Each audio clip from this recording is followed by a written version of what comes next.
bem-vindos a mais uma aula de leitura e literatura.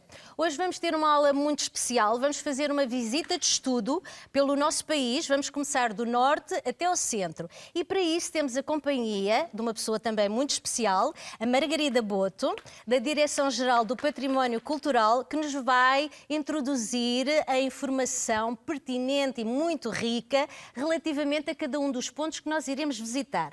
Mas para já, eu vou pedir aqui um pouco de licença à Margarida para fazer a retoma da aula anterior. Se bem se lembram, a aula anterior era sobre o príncipezinho. Então vamos lá começar aqui. Preciso aqui, ok.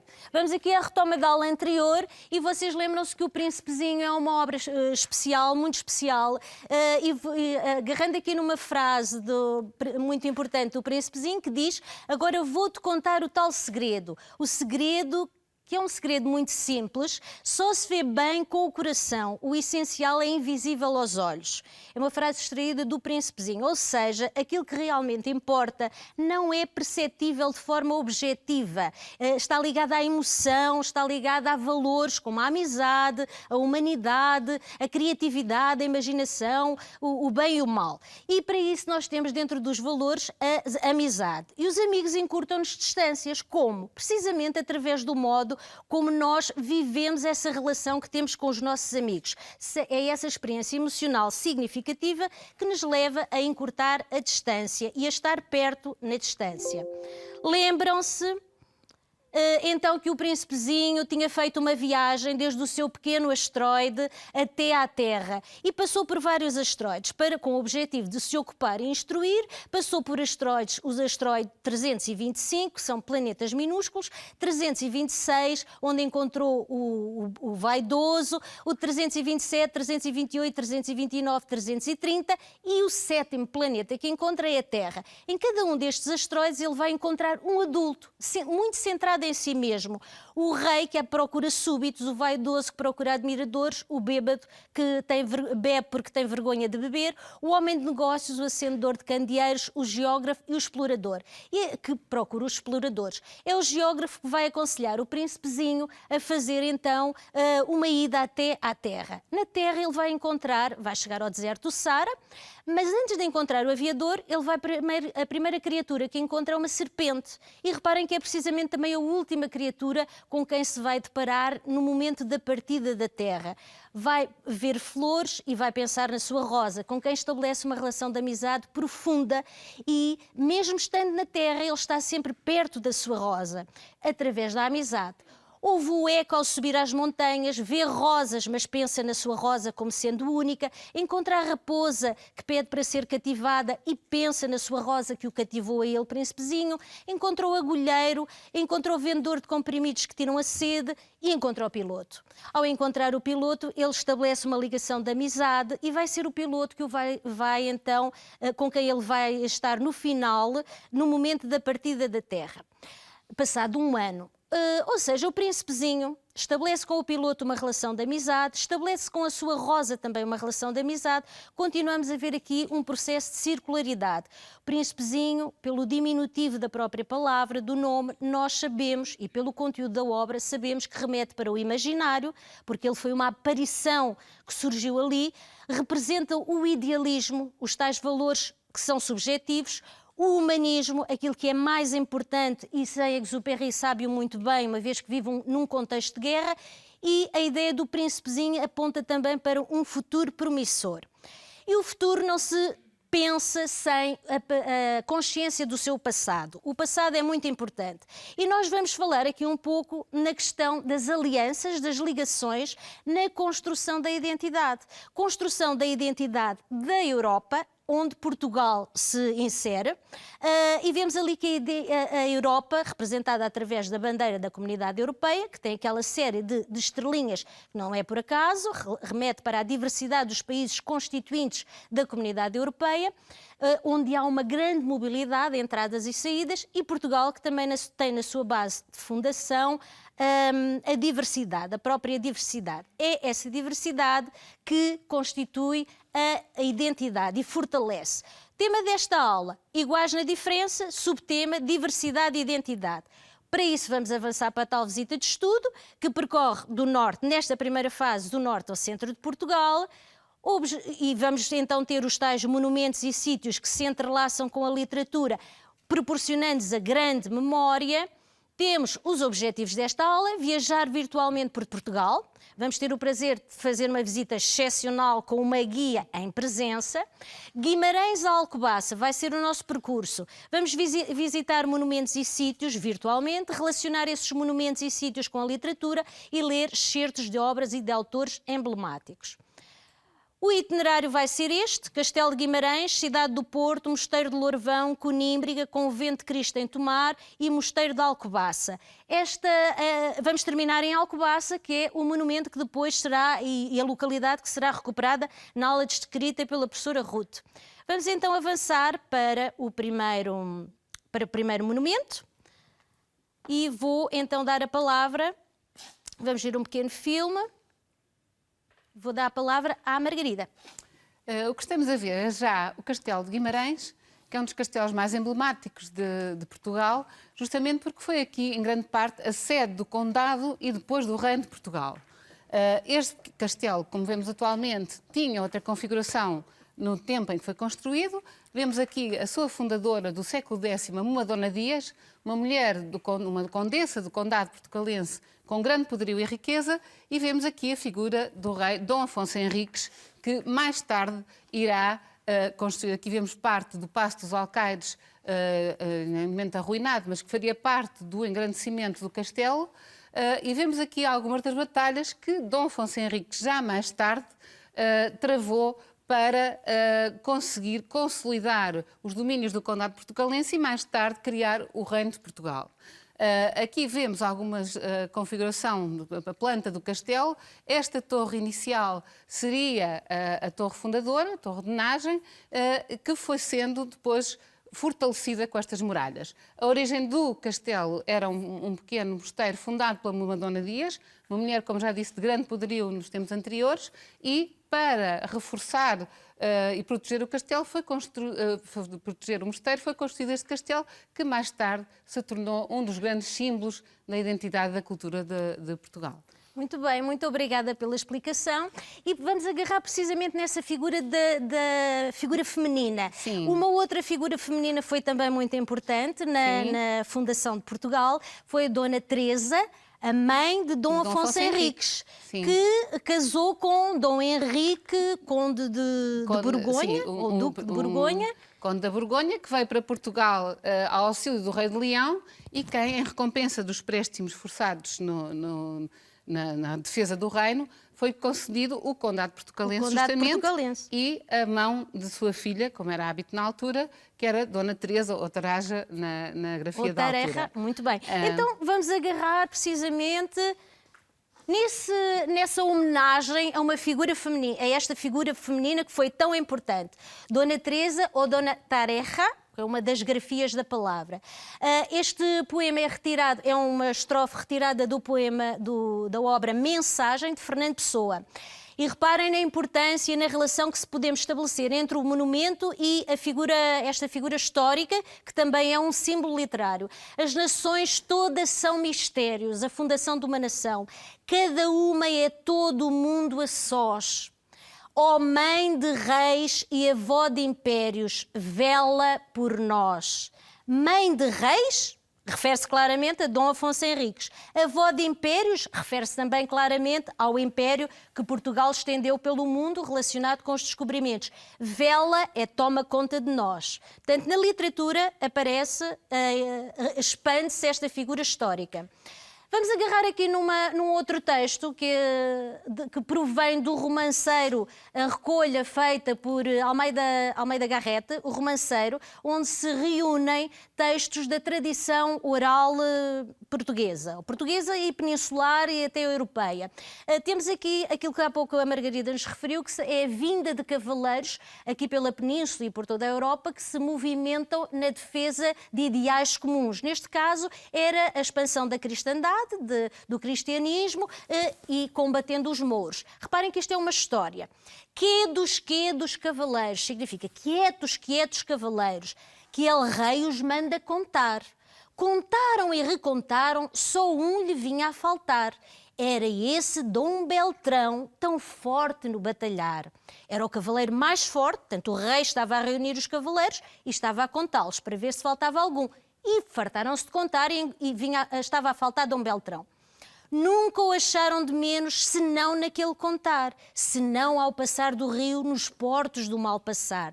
Deitaram sortes à aventura, ou seja, lançaram os dados para ver quem ia buscá-lo, a qual o devia ir buscar.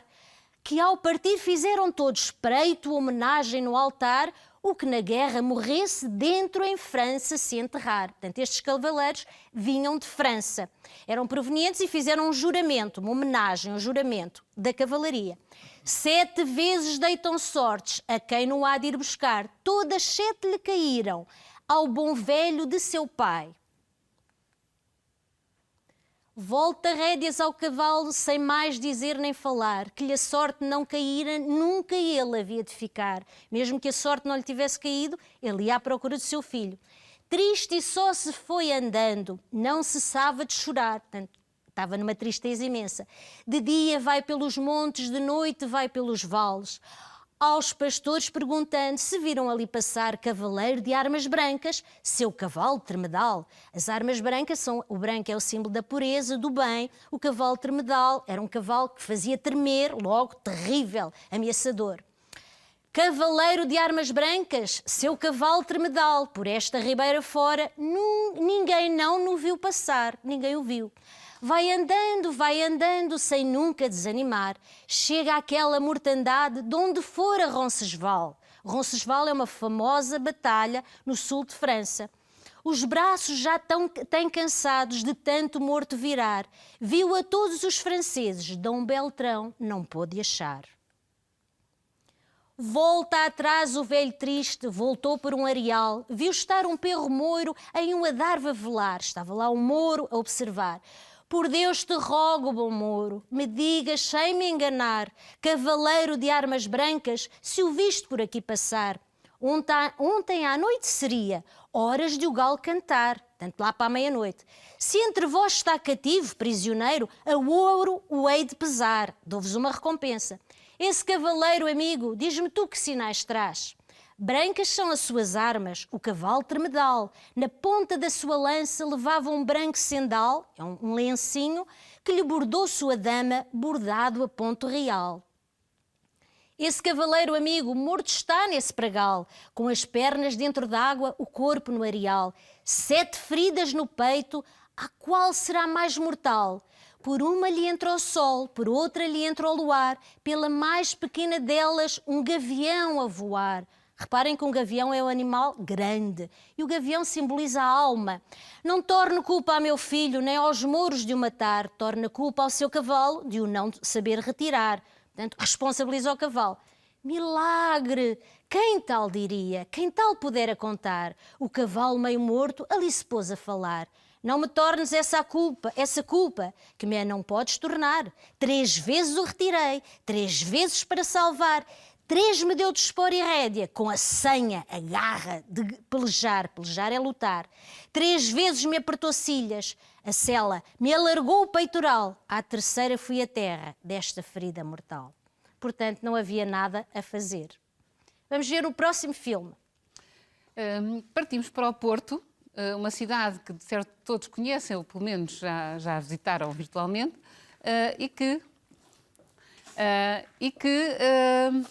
tinha uma configuração original muito mais pequena do que é hoje, muitíssimo. Aqui vemos uma reconstituição, aqui uma gravura antiga com a primitiva muralha e aqui já vemos a parte ribeirinha que tanta importância teve no desenvolvimento da cidade. De facto, a grande importância do Porto, entre muitas outras razões, deve-se também ao próprio nome Portucale, cuja povoação primitiva teria dado origem não só à cidade do Porto, como ao nome do Condado Portucalense e futuramente ao nome de Portugal.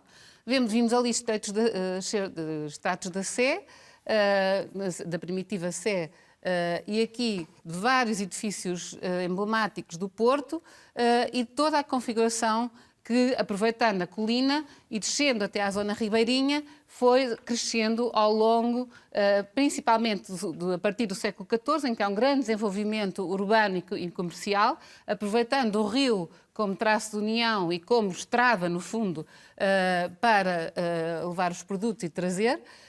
E esta ponte já é muito mais tardia, naturalmente, mas sempre como essa ligação ao rio como um traço de união vital. Toda esta zona aqui que vemos da Ribeira é a zona mais antiga, ou uma das zonas mais antigas do Porto, onde estas casas foram criadas por tais comerciantes que deram tanto dinamismo à cidade. Muito bem. Para além dos comerciantes, nós temos também os escritores, que deram grande dinamismo à cidade e que são também representativos de uma marca identitária da nossa nação, de Portugal. A literatura é uma marca identitária. Temos então Sofia de Melbrenner, que faz parte da matriz de identidade precisamente portuguesa, e Sofia de Melbrenner viveu na zona do Porto, nos Jardins do Campo Alegre, que atualmente pertencem à Faculdade de Letras do Porto, e que também atualmente correspondem ao Jardim Botânico, eram da família de Sofia de Melbrenner. Este livro terá sido escrito sob a inspiração desse local, dos Jardins do Campo Alegre. O rapaz de bronze talvez fosse uma estátua que existia lá no jardim. Então o rapaz de bronze, que está relacionado com a festa das flores, vão fazer numa bela noite de luar, vão fazer uma festa das flores, e quando há uma festa as pessoas costumam colocar flores nas jarras. Então as flores fazem uma festa e perguntam-se por que não vamos colocar nós uma pessoa dentro de uma jarra, mas têm um problema, um dilema. Que pessoa colocar dentro da jarra que fosse suficientemente bela como uma flor? E então eles dizem o seguinte, que o rapaz de bronze dá então uma sugestão. E essa sugestão prende-se com uma figura, que é a figura da filha do jardineiro, Florinda, que vem aqui, vou-vos ler só um pequenino excerto, diz assim Vou-vos ler um excerto, se conseguir encontrá-lo, porque já tirei a marca. Bem, vou-vos dizer o seguinte, elas vão optar, as flores e o rapaz de bronze, vão optar por Florinda. Florinda é a menina que é tão bela como as flores e que vai ficar na jarra da festa das flores. É uma história muito, muito bonita que vocês já conhecem e que devem ler. Vamos avançar para mais outro momento aqui da nossa visita de estudo e, avançando aqui, para o Mosteiro de Lourvão. O Mosteiro de Lourvão, que fica perto de Coimbra, em Penacova, no concelho de Penacova. Aqui vemos alguns elementos do próprio mosteiro. É um mosteiro com uma fundação muito antiga. Nada do que vemos aqui corresponde a essa fundação. Ele foi fundado ainda no período visigótico, mas foi muito mais tarde alterado e ampliado. Deve, em grande parte, a sua fama e a sua história à presença das monjas, das filhas de Dom Sancho I, portanto, filho de Dom Afonso I, de Dom Afonso Henriques, que fundaram este mosteiro. Dona Teresa fundou este mosteiro e converteu à Ordem de Cister. Portanto, é um dos primeiros mosteiros femininos da Ordem de Cister. Aqui vemos a recriação de alguns momentos da vida cotidiana das freiras. Aqui vemos o cadeiral riquíssimo, já muito mais tardio, portanto o mosteiro conheceu um momento de grande desenvolvimento no século XVII e XVIII. Aqui vemos novamente um pormenor do cadeiral, e aqui vemos as irmãs. Aqui é o túmulo de Santa Sancha, que foram depois canonizadas. Portanto, as três irmãs, Mafalda, Sancha e Teresa, que fundaram respectivamente os mosteiros de Celas, de Aroca e este aqui de Lourvão.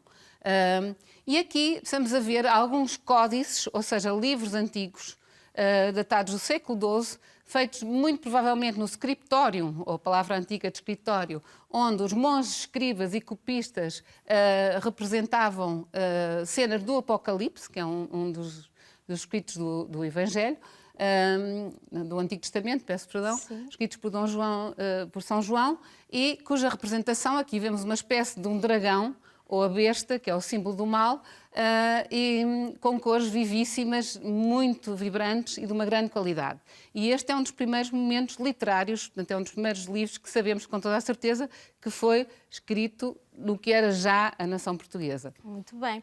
Então vemos que o Mosteiro de Lourvão funcionou como uma biblioteca. Aliás, Sim. tinha uma rica biblioteca, Sim, não é verdade? tinha. Neste momento estes escritos não estão, não estão no Lourvão, estão na Torre do Tombo, mas estão preservados e guardados e são realmente obras notáveis. Não é?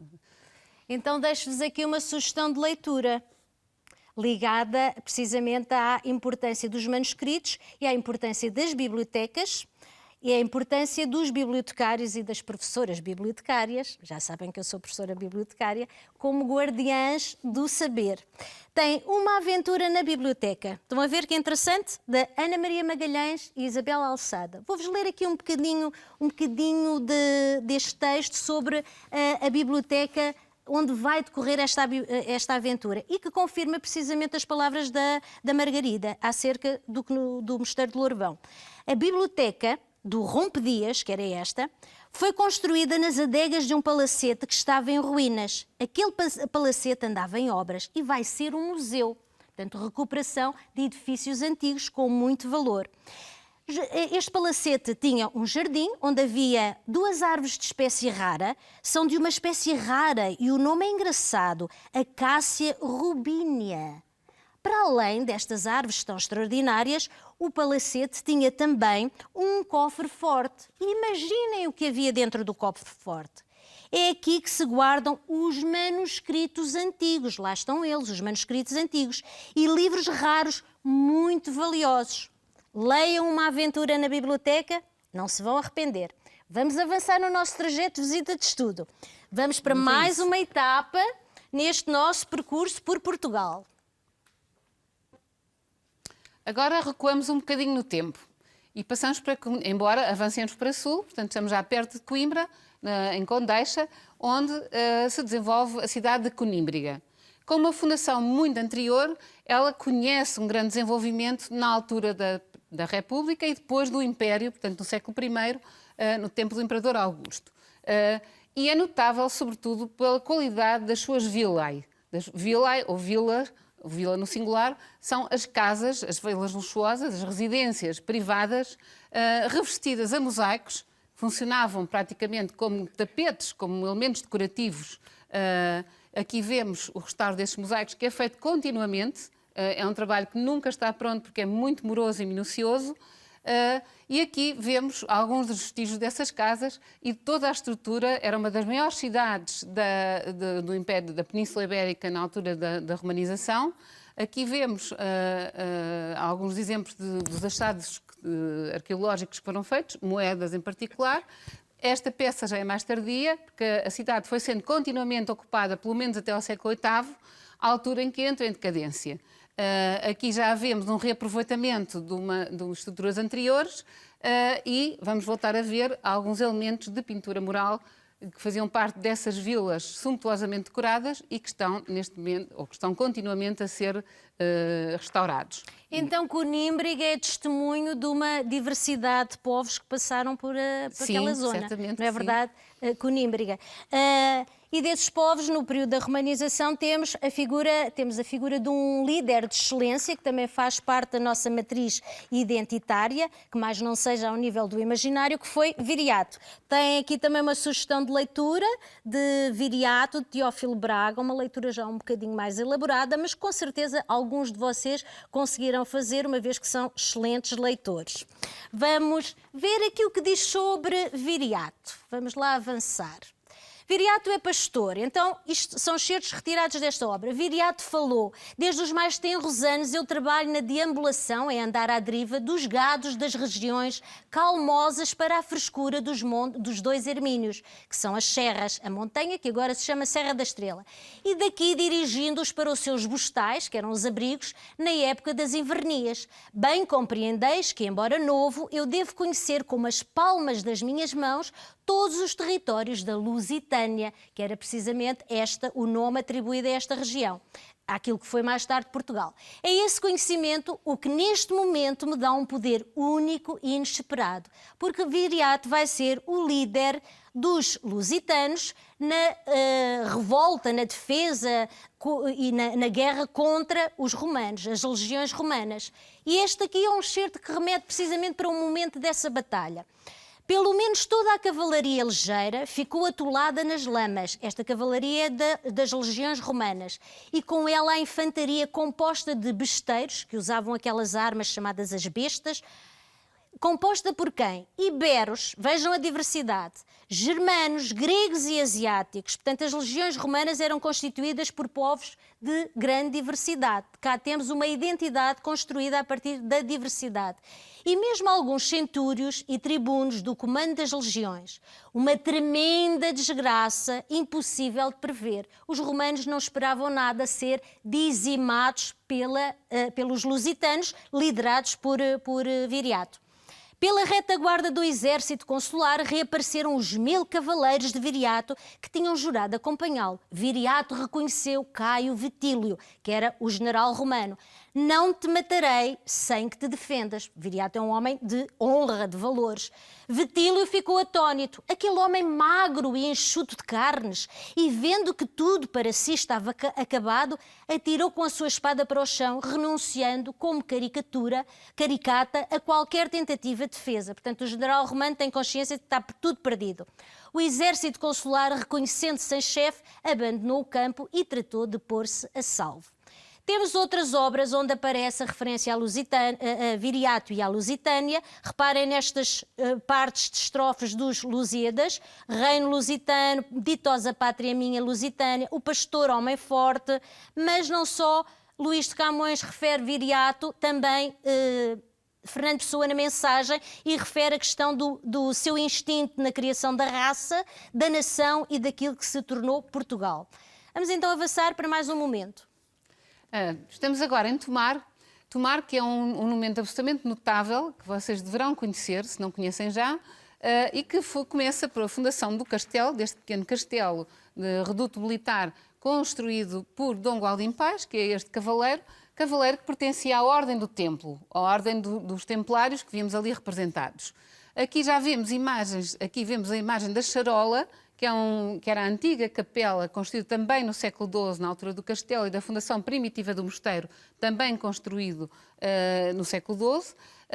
A charola, que vemos aqui também, foi enriquecida posteriormente no tempo de Dom Manuel.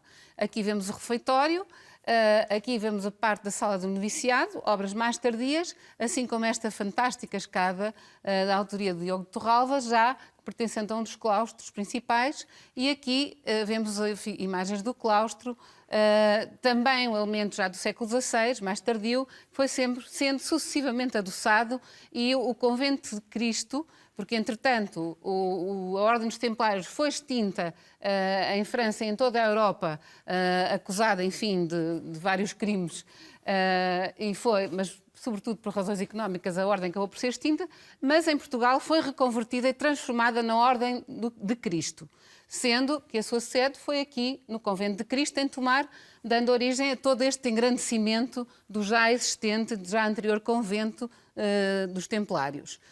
Víamos ali um elemento também da famosa janela da Sala do Capítulo, a janela manuelina, com todos aqueles, e aqui novamente do claustro principal, do claustro construído e dirigido por Diogo de Torralva, e aqui num elemento magnífico e fundamental, que era o aqueduto. O aqueduto que servia construído já no início do século XVII, que servia simultaneamente de abastecimento ao convento e à agricultura da cerca conventual. Muito bem. Então temos também esta referência a Dom Dinis na literatura, um poeta, um rei poeta muito importante, e temos aqui a Cantiga de Amigo, que foi uma das suas criações literárias. No tempo de Dom Dinis, justamente, que a Ordem do Tempo se transforma em Ordem de Cristo. Exatamente. É uma cantiga que vocês podem ler com cuidado, aparece com frequência nos vossos manuais. Ai flores do verde pino. Vamos avançar então para mais um momento do nosso percurso por Portugal. Que é a Alcobaça.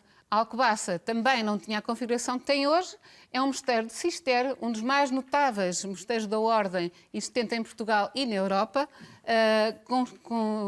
composto por uma série de elementos, das quais estamos agora a ver a nave principal, que feita em estilo gótico inicial, muito depurado, muito pouco decorado, como podem ver, que era característica das regras iniciais desta ordem, que buscava a pureza e um ideal de castidade e de pobreza até.